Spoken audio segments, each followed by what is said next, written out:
Motion questions. Perhaps the largest category of word problems concerns moving things and the related quantities distance, rate or speed, and time. These are all related in one extraordinary formula, D equals RT. Some people will like to remember this as the dirt equation. Thinking of that, well, things move on the ground and the ground is made of dirt. That helps some people to remember this formula. So in that formula, it relates D, distance, R, which is rate or speed, and T, which is time.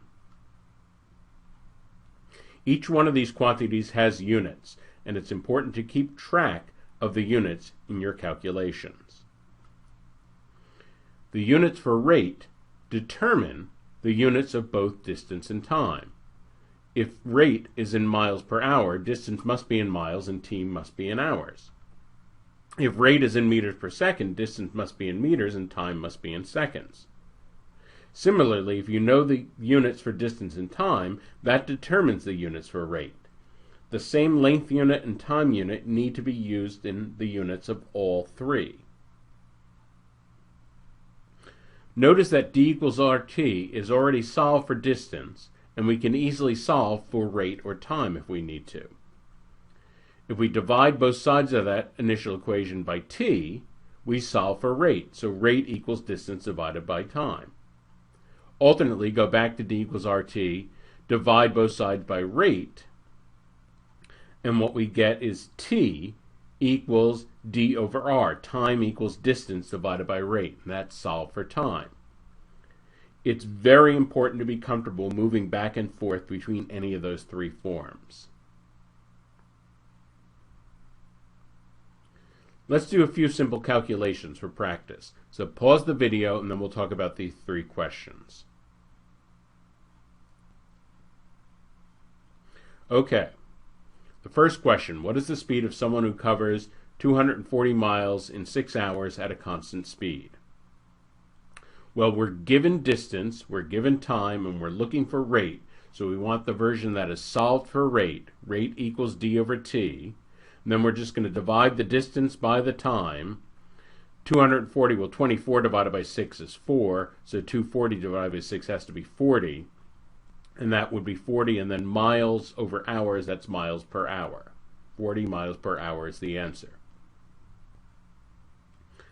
Second question, how far does someone moving at 8 meters per second move in 40 seconds? Here we're looking for the distance, so we want the form solved for distance, d equals rt, the original form. We're simply going to multiply the rate, 8 meters per second, times 40 seconds. Well, 8 times 4 is 32, so 8 times 40 has to be 320.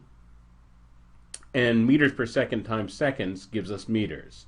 So this should be 320 meters. Finally, the third question, how much time does it take to move 300 feet at a speed of 20 feet per second? Well, here we're looking for time. We know the distance and we know the rate. So we need the form that is solved for time. Time equals distance over rate. Now we're going to divide that distance by that rate. Of course, we can cancel the zeros. That would lead us with 30 over 2, which would be 15. That's the number. And of course, the time unit is seconds. So time has to be in seconds. It has to be 15 seconds. Now, each one of those is too easy in and of itself to be a complete test question, but these solutions demonstrate the fundamental skills you will need. In other words, in any distance, rate, and time problem, you're going to have to typically be doing one of those calculations a few times. Okay, now I need to find this distance. Okay, now I need to find that time. So you're going to be putting together different rates and different times and doing these calculations multiple times to get through a larger test question. What if the units given in the prompt and the units for which the prompt asks are inconsistent? So you might be given 2 different units in the prompt, or you might be given 1 unit in the prompt and then ask for another unit. What do? Well, we need to change units. And we use a unit conversion such as 1 hour equals 60 minutes or 1 foot equals 12 inches. Those are 2 very standard unit conversions. Often the test will give you the conversions for any that aren't very common. Any unit conversion can be written as an equation, but it can also be written as a fraction equal to 1. So we can say 1 equals 1 foot over 12 inches, or 1 equals 12 inches over 1 foot. You see, that's awfully useful. If we have something equal to 1, that means we can always multiply or divide by that, and we don't change the fundamental values. So much in the same way, you can always multiply a fraction, say, by something like 7 over 7. That doesn't change the value of the fraction because you're really multiplying by 1. Much in the same way, you can take any quantity and multiply by something like 1 foot over 12 inches, or 12 inches over 1 foot. You can multiply by either of these, and it wouldn't change the value either, because this is also multiplying by 1. So here's a question. Pause the video and then we'll talk about this. A lichen advances 4 centimeters each year across a rock slab. So 4 centimeters per year, that's the rate. If this rate remains constant over time, how many years will it take to cross 30 meters? So here we're looking for time. So we want to solve for time. Time equals distance over rate. But we have to take care of the inconsistent units because we have a speed involving centimeters, but a distance in meters. And of course, the question is nice enough to tell us that 1 meter equals 100 centimeters. So our rate is 4 centimeters per year. Our distance is 30 meters. And the easiest thing to do is just right away change that distance to centimeters. So we're just going to multiply it by 100. We're going to multiply by 100 centimeters over 1 meter, cancel the meters, and we get 3,000 centimeters. So that's the distance, and now distance and time are in the same units. Time equals distance divided by rate, 3,000 divided by 4. 3,000 divided by 4 is 750, and the time unit is year. So this will be 750 years. Here's another question. Pause the video and then we'll talk about this. A car moving at 72 kilometers per hour moves how many meters in 1 second? So we're told that 1 kilometer equals 1,000 meters.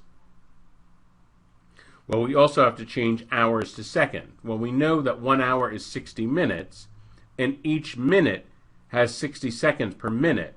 So 60 times 60 is 3,600. 1 hour equals 3,600 seconds.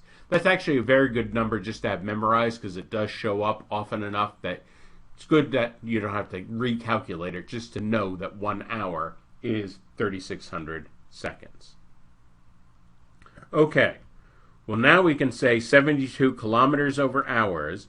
72 kilometers would be 72,000 meters, and 1 hour, as we just saw, is 3,600 seconds.